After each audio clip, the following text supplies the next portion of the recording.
जी good morning everyone. देखो कल हम लोगों ने भार जो मात्रक थे वो पढ़ लिए थे, ठीक है। आज हम लोगों को करना है भार आयतन मात्रक। भार आयतन मात्रक में मैंने आपको क्या बताया था कि ऊपर तो आपको मिलेगा वेट और नीचे मिलेगा आयतन, और उसको बोल देंगे भार और आयतन। ऐसी कौन कौन से फॉर्मूले जो आपको ऐसे याद आ रहे हैं। देखो मैं आपको याद दिलवाऊँ, एक आपने पढ़ा होगा मोलरता, जिसको बोलते हैं मोलरिटी, ठीक है। नॉर्मलता, नॉर्मलिटी। एक अपनी होती है तीसरी फॉर्मलता, जिसको बोलते हैं फॉर्मेलिटी, ठीक है। सबसे पहले पढ़ते हैं मोलरता। आज हम क्वेश्चन भी करेंगे साथ ही। देखो सबसे पहले करते हैं अपन मोलरता। मोलरता क्या होती है, देखो फॉर्मूला बताऊँ मैं। इसको रिप्रेजेंट करते हैं कैपिटल एम से। विलय को हमने कल शायद ए लिया था। विलय को मैंने ए माना था कि उसकी इतनी भी चीज़ होंगी ए से, और विलय को बी माना, या नहीं भी माना तो आज फिर से फिक्स कर दिया NA upon volume of solution. यहाँ पे वॉल्यूम जो आएगा वो सॉल्यूशन का आएगा इन लीटर। उसको बोलते हैं अपन लोग क्या, मोलरिटी, यानी कि 1 लीटर सॉल्यूशन में विलय के कितने मोल घुले हुए हैं। भाई डेफिनेशन क्या बताया था, इसको 1 के बराबर कर दो। 1 लीटर सॉल्यूशन में विलय के कितने मोल घुले हुए हैं उसको बोलेंगे मोलरिटी।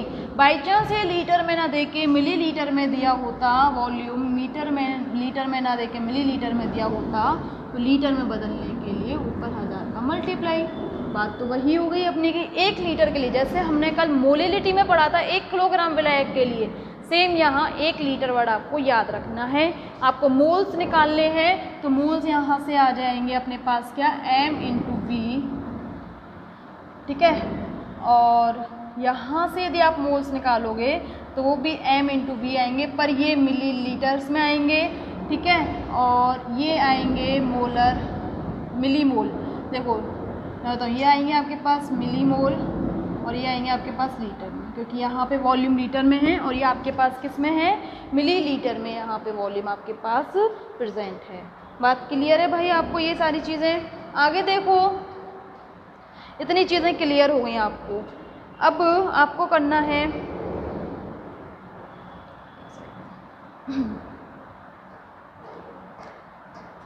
देखो स्ट्रेंथ की डेफिनेशन। यहाँ से ना आपको कुछ चीज़ें नोट करनी है। वो क्या, देखो इन चीज़ों को साइड में लिख लेना। सेमी मोलर का मतलब होता है, हिंदी में भी सेमी बोलते हैं, सेमी मोलर का मतलब होता है m/2। सेमी यानी हाफ कर दो। डेसी मोलर का मतलब होता है, यदि क्वेश्चन में डेसी मोलर आए तो उसकी मोलरिटी का मतलब कितना है, m/10, ठीक है। और यदि आपके पास सेंटीमोलर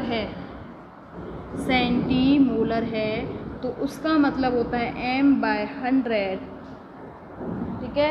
और यदि पेंटीमोलर है तो उसका मतलब है m/5।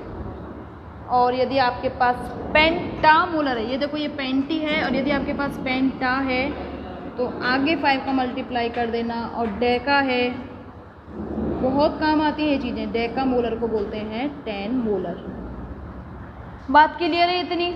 ये सारी चीज़ें साइड में एक उसमें नोट कर लेना, ठीक है। और कुछ चीज़ें और नोट करनी है आपको, क्या कि 1 लीटर जो होता है, 1 लीटर बराबर होता है 1 डेसीमीटर क्यूब के, और 1 मिलीलीटर बराबर होता है 1 सेंटीमीटर क्यूब। ये चीज़ें आपको छोटी छोटी सी चीज़ें हैं जो नोट करनी है। यहाँ पे क्वेश्चन आपके दिमाग में आना चाहिए कि कैसे बराबर होगा। रटनी तो यहाँ पे भी नहीं है चीज़, रटने को तो मैं आपको बोलती नहीं हूँ, जब तक पॉसिबल ना हो तब तक मत रखो। देखो भाई 1 लीटर का मतलब 1000 ml, ठीक है। आगे देखो 1 डेसीमीटर में क्या होता है, 1/10 होता है कि नहीं होता अपने पास। देखो ये किस तरीके से हो जाएगा, 1/10 इंटू 1/10, एक सेकेंड रुको, 1/10 अपॉन 1/10 मीटर। ये कितना हो गया, यानी कि 10⁻³ मीटर, ठीक है। इतनी बात क्लियर है आप लोगों को। अब यहाँ देखो यहाँ आप लोगों को एक चीज़ बताएं, एक सेकंड रुको, ये चीज़ लिख ली होगी, एक और आ जाओ यहाँ पे एक बार साइड में। 1 लीटर बराबर होता है 1000 ml, ठीक है, 1000 ml हो गया आपके पास। और 1 मिलीलीटर को मैंने 1 सेंटीमीटर क्यूब के बराबर बताया था, तो यानी कि ये 1000 सेंटीमीटर क्यूब के बराबर हो जाएगा। या तो इस तरीके से कर लो, देखो वहाँ से आपके पास सीधे आंसर नहीं आएगा, आप यहाँ से आंसर करो, इसको तो लिख ले लेना। अब यहाँ देखो 1 मीटर बराबर 100 सेंटीमीटर होता है, ठीक है, तो 1 सेंटीमीटर यानी कि 1/100 मीटर, बात क्लियर है। और 1 डेसीमीटर में कितने मीटर होते हैं भाई? 1 डेसीमीटर बराबर होता है आपके पास 1/10 मीटर होता है, ठीक है, 1/10 मीटर होता है। पहले इसको देखो, इसको क्या मैं इस तरीके से लिख सकती हूँ, 1000 सेंटीमीटर क्यूब हो गया। 1000 सेंटीमीटर क्यूब को मीटर में बदलो, मीटर में बदलने के लिए आप किसका,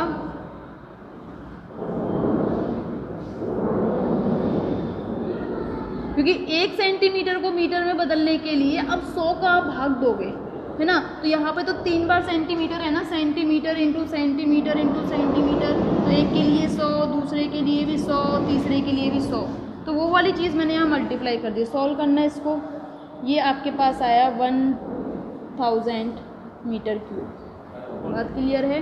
यहाँ पे देखना क्या, मैं इसको इस तरीके से नहीं बोल सकती। और 1/10 को क्या बोलते हैं? 1 decimetre, 1 decimetre multiply by 1 decimetre multiply by 1 decimetre, आपका कितना हो गया? 1 डेसीमीटर क्यूब। इसलिए मैंने बोला था कि 1 लीटर को आप क्या बोल सकते हो? 1 डेसीमीटर क्यूब के बराबर भी बोल सकते हैं। बात क्लियर है। ये मोलरिटी हो गई। मोलरिटी में एक और चीज़ आती है कि मोलरिटी आपको क्वेश्चन में स्ट्रेंथ दे दे, स्ट्रेंथ दे के आपसे पूछे कि क्या इसकी मोलरिटी क्या है, तो इसके लिए आपको स्ट्रेंथ पता होनी चाहिए। स्ट्रेंथ किसे कहते हैं? तो देखो भाई, स्ट्रेंथ की जो डेफिनेशन होती है, एक छोटी सी डेफिनेशन आप कहीं पर भी लिख लेना कि स्ट्रेंथ जो है वो किसे कहते हैं, ठीक है, कहीं पर भी लिख लेना कि स्ट्रेंथ किसे कहते हैं। स्ट्रेंथ आपकी होती है, देखो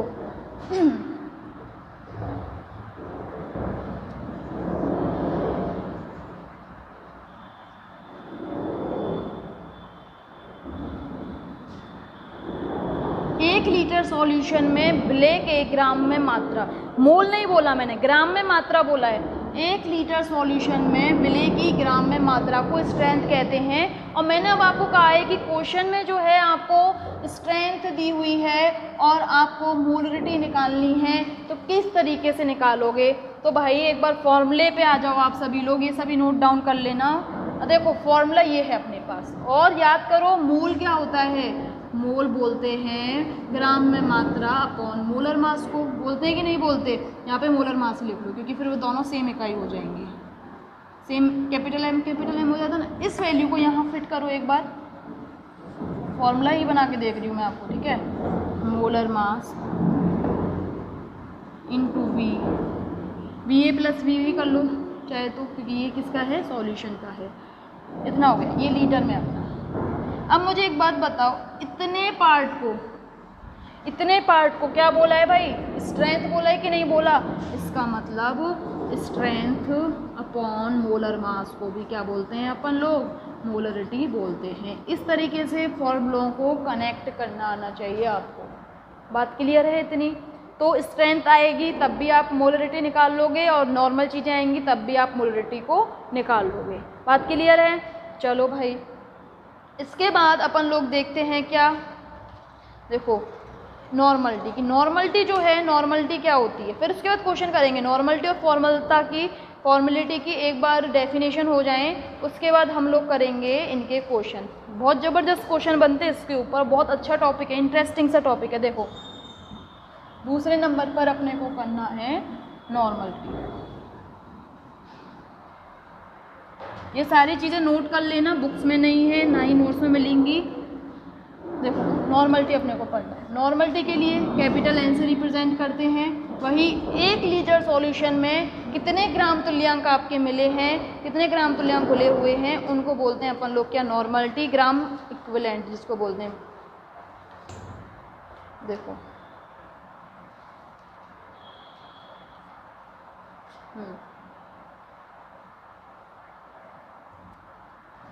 ग्राम तुल्यांक, विलेय के ग्राम तुल्यांक, विलेय के ग्राम तुल्यांक अपॉन विलयन का आयतन लीटर में, ठीक है। और अब यहाँ पे बात आती है कि विलेय के ग्राम तुल्यांक जो होते हैं वो किसको कहते हैं, है ना। विलेय के ग्राम तुल्यांक निकालना तो आना चाहिए आपको। तो इसमें लिखना विलेय की ग्राम में मात्रा, विलेय की ग्राम में मात्रा अपॉन तुल्यांकी भार इंटू आयतन, सॉल्यूशन का आयतन, विलयन का आयतन, ठीक है। इस तरीके से आपकी नॉर्मलता खत्म हो गई। नॉर्मलता और मोलरिटी में आपने एक संबंध पढ़ा होगा कि नॉर्मलता इज इक्वल्स टू मोलरता इनटू एक्स फैक्टर। और आप में से काफ़ी लोग हैं जो तुल्यांकी भार निकालना भी नहीं जानते होंगे, या जानते भी होंगे, मैंने ये नहीं कहा सभी नहीं जानते, एक दो होंगे जिसको नहीं आता होगा, ठीक है। तुल्यांकी भार जो होता है जनरली आप लोग अम्ल और क्षार के लिए तो निकाल लेते हो, अम्ल और क्षार के लिए निकाल लेते हो H पॉजिटिव और OH नेगेटिव की संख्या को देख के। ऐसा तो नहीं है कि केवल यही चीज़ें आएंगी, और भी चीज़ें आएंगी। तो यहाँ पे अपना जो मेन उद्देश्य है मेरा, आपको क्या सिखाना है भाई, ये तुल्यांकी भार किस तरीके से निकालते हैं। एक बात ध्यान रखना, यहाँ पे भी वही वाली चीज़ आ जाएगी, ये लीटर में होना चाहिए, ठीक है, लीटर में होना चाहिए। तो यदि ये लीटर में है तब तो ठीक है, मिली लीटर में है तो ऊपर किसका मल्टीप्लाई कर दोगे, 1000 का। यदि नॉर्मली मैं इसको बोलूँ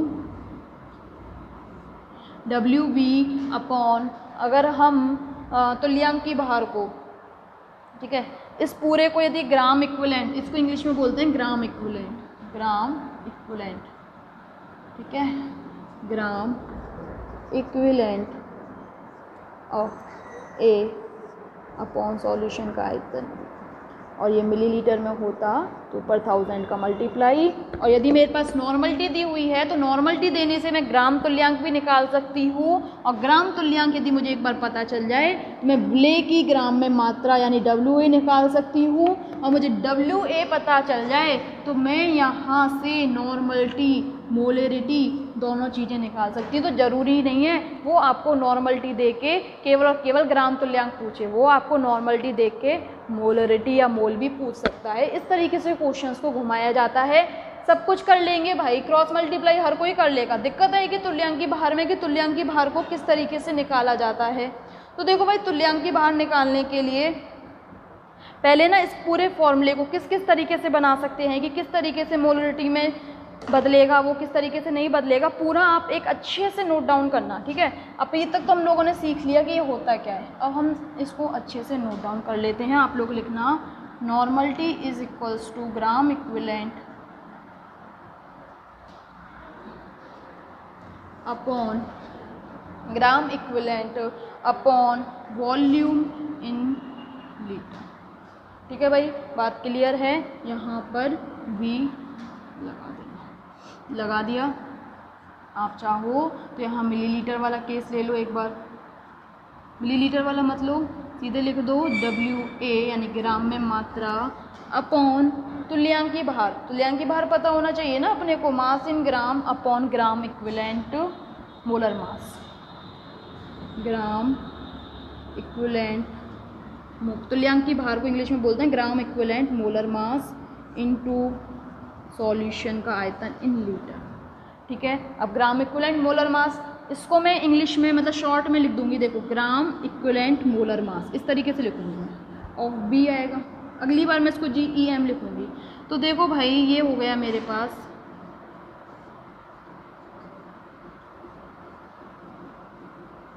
इस तरीके से। बात क्लियर है अपनी, ठीक है।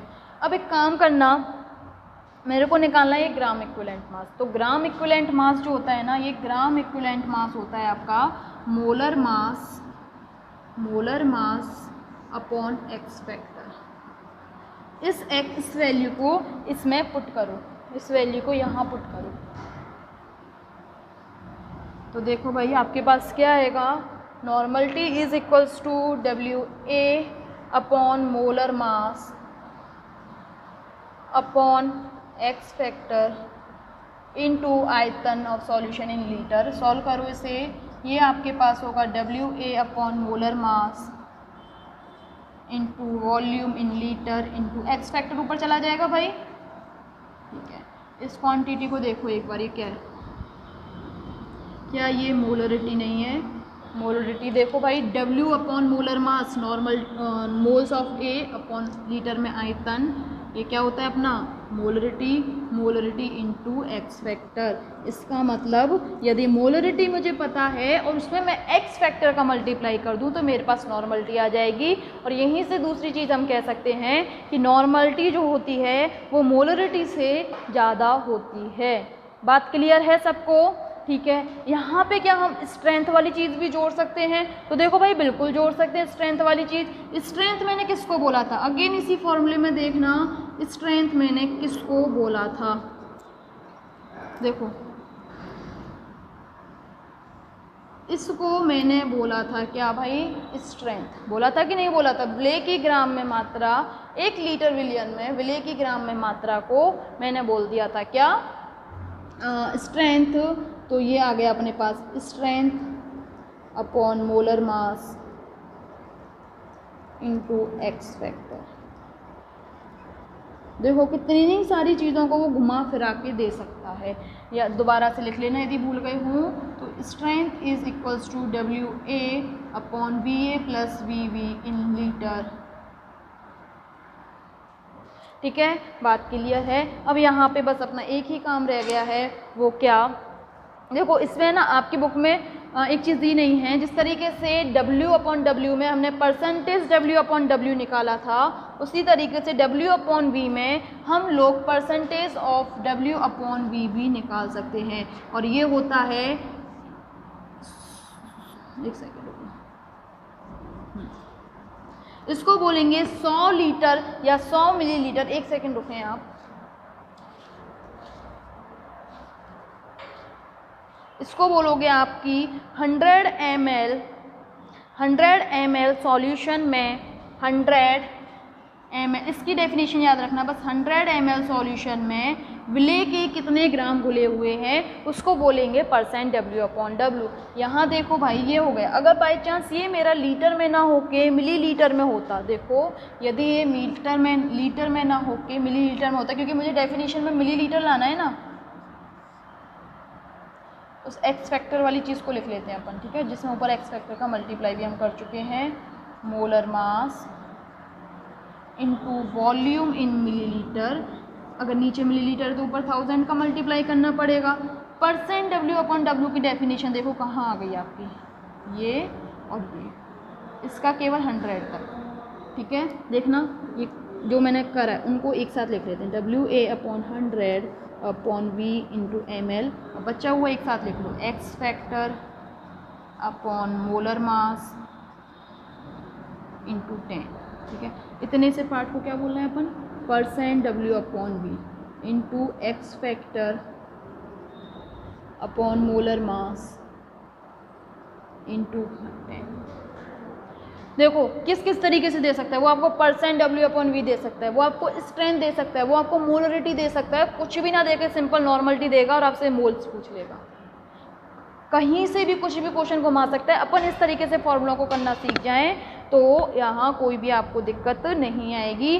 अब जो मेन काम मुझे आपको बताना है ये कि एक्स फैक्टर, कृपया करके एक्स फैक्टर को अच्छे से सीख लेना, बुक्स में नहीं दिया हुआ है और जिस तरीके से बनाऊँ उसी तरीके से बना लेना।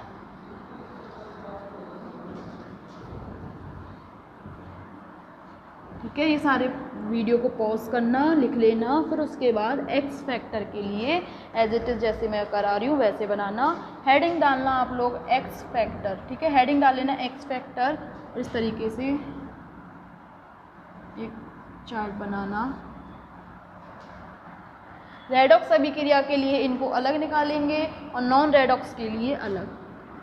रेडॉक्स जहाँ ऑक्सीकरण और ऑक्सीडेशन और रिडक्शन, इनके ऑक्सीकरण और अपचयन साथ साथ होते हैं, रेडॉक्स चेंज के लिए अलग बनेगा और non redox change non redox change के लिए अलग बनेगा। ठीक है, यहाँ देखो रेडॉक्स चेंज में क्या होगा, इसके साथ जब हम करेंगे कि इसमें एक्स फैक्टर कितना आएगा, तो इसके लिए मुझे इक्वेशन को देखना पड़ेगा, यानी कि इक्वेशन में इलेक्ट्रॉन्स चेंज जो होंगे वहाँ से एक्स की वैल्यू आएगी। डीलिंग विद इक्वेशन का मतलब जो रेडॉक्स रिएक्शन की इक्वेशन है उसको मुझे एक बार ज़रूरत पड़ेगी, मुझे देखना ही पड़ेगा वहाँ से कितना इलेक्ट्रॉन चेंज है वो देखें। करते हैं, अभी से भी डिटेल में करते हैं। और यहाँ पे नॉन रेडॉक्स रिएक्शन में काफ़ी सारी चीज़ें आ सकती हैं। क्या, एसिड भी हो सकता है, बेस भी हो सकता है, आयन भी हो सकता है, साल्ट भी हो सकता है, और एक जो है आपके पास एलिमेंट अवस्था में भी हो सकता है। आप केवल मोस्टली जो चीज़ें होती हैं हम केवल एसिड और बेस के में कर लेते हैं, बाकी सब में अपन अटक जाते हैं। तो किस तरीके से करना है, देखो सबसे पहले मैं आपको रेडॉक्स चेंज में बताती हूँ। तो रेडॉक्स चेंज में अपन देखेंगे किस तरीके से, जैसे मेरी एक रिएक्शन है, मैं आपको रिएक्शन लिख के बताती हूँ, उसे समझाती हूँ। एक रिएक्शन है A+3 है, यानी कि A जो है +3 ऑक्सीडेशन अवस्था में है, 2 मोल ऑफ B है, और ये भी पॉजिटिव अवस्था में है, और ये आपस में करके रिएक्शन मिलती है मुझे A positive plus 2B 2 positive. ठीक है, यहाँ देखो हो क्या रहा है, रेडॉक्स अभिक्रिया है।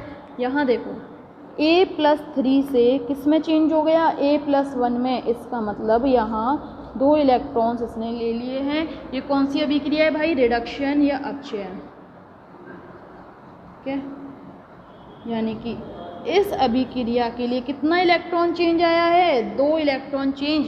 तो जब आपको तुल्यांकी भार निकालना हो और A से डील करना हो, अगर आपको A की नॉर्मलता निकालनी है तो वहाँ एक्स फैक्टर कितना लोगे, 2 लोगे। और यदि आपको B से डील करना है तो देखो भाई B के केस में क्या हुआ है, B+ से B+2 में बदल गया है, एक और इलेक्ट्रॉन यहाँ से बाहर निकल गया है, उसको बोलते हैं ऑक्सीडेशन, हिंदी में लिख लेना ऑक्सीकरण। ठीक है, इसका मतलब यहाँ से यहाँ जाने में एक इलेक्ट्रॉन कम हो गया, लॉस हो गया। बी के केस में एक्स फैक्टर कितना हो जाएगा, 1 हो जाएगा, यानी कि ए के केस में एक्स फैक्टर 2 और बी के केस में 1, दोनों अलग अलग हो गए ना। इसलिए मैंने यहाँ लिखा था क्या, डीलिंग विद इक्वेशन। ठीक है, तो इसमें आप लोग इसी तरीके से इक्वेशन बनाओगे, इसी तरीके से इक्वेशन लिखोगे, बिल्कुल एज इट इज़ करोगे, इसके नीचे करोगे ये वाला काम। और देखो दूसरा एग्जांपल और बताऊँ मैं यहाँ पे आपको, A+5 + 3B, ठीक है, और ये 2 है, और आपको यहाँ से मिल रहा है 2A + 2 + 3B + 2। यहाँ देखो मैं आपसे पूछती हूँ कि मुझे A के लिए एक्स फैक्टर बताएं, A के लिए एक्स फैक्टर बताएं, तो आप रिएक्शन देखोगे A की, A में क्या हो गया, +2 से +5 से +2 में चला गया। कितने इलेक्ट्रॉन्स लिए हैं इसने, 3 इलेक्ट्रॉन्स लिए हैं, 3 इलेक्ट्रॉन्स का गेन हुआ है, रिडक्शन हुआ है, इसलिए इसका एक्स फैक्टर 3। B के लिए बताओ, B से B+2 में बदला है, यानी कि यहाँ से 2 इलेक्ट्रॉन निकले हैं, 2 इलेक्ट्रॉन्स का लूज हुआ है, इसलिए इसका एक्स फैक्टर इजी है ऐसे उसमें रेडॉक्स रिएक्शन में एक्स फैक्टर निकालना। ठीक है भाई, अब हम देखते हैं एसिड और बेस, इन सभी के केस में अपन लोग देखते हैं, इन सभी के केस में अपन लोग कल देखते हैं। ठीक है, फिर फॉर्मेलिटी और रह जाएगा, क्वेश्चन करेंगे। यहाँ पे मैं टाइम इसलिए ले रही हूँ क्योंकि ये टॉपिक एक बार अच्छे से सीख लो तो लाइफ टाइम याद रहता है, नहीं तो स्किप करके तो हम पहले भी आ चुके हैं। ठीक है, तो कल देखते हैं इससे आगे का टॉपिक।